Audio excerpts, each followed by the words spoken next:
Last year, I met the most incredible gentleman, James Kirkendall. He wanted to donate his wife's wedding gown. And like most wedding dresses, it was in the back of a closet waiting for just the right moment to be taken out.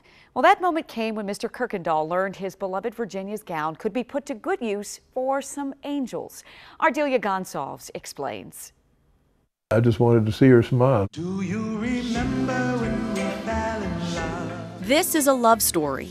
Big, broad smile. That started in 1958. James Kirkendall and his bride Virginia engaged a month after their courtship. The couple raised 2 boys together. Their wedding day, just like her smile, is etched in Kirkendall's memory. It was her that I was marrying, not the gown. Oh my goodness. But it was still hard to part with her wedding dress.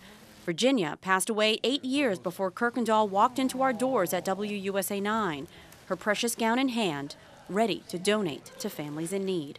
So her dress for you in the best of times is going to help another family at the worst of times. Yes, I think that's true.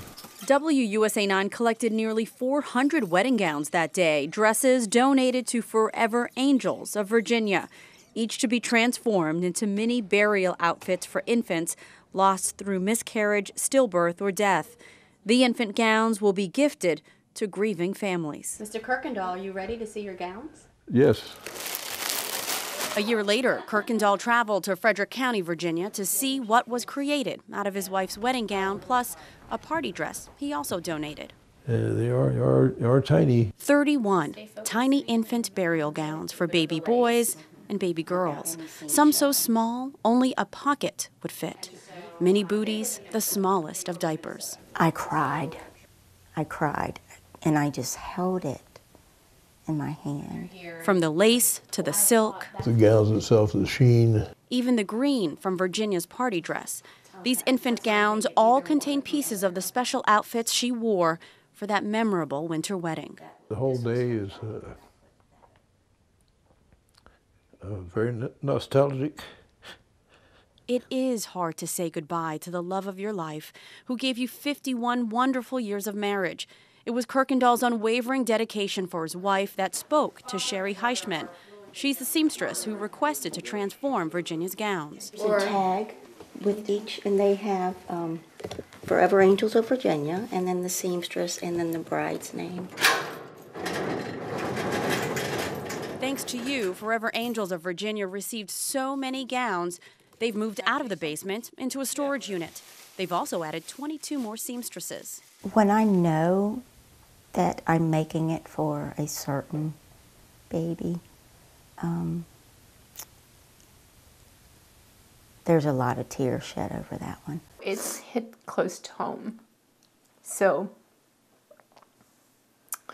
it's very hard to talk about it. But we had a family member whose daughter passed, and she lived only a very short time. And we hand-delivered a gown to her. And that brings us back to our love story, the love of a widower and the love of a mother who, through grief, tears, and unimaginable heartache, find peace in this labor of love. Gowns that once brought joy in the beginning of a new life, now offering comfort in the end. That day I thought, I don't think I could do this anymore. It just tore me up. But then that was a selfish response, because it's exactly why we do what we do, is to be able to bring comfort. And as her baby passed, she was wearing one of our gowns. And as she went into heaven, that little baby was dressed in the finest. Anything to do what can to alleviate the grief is part of my purpose.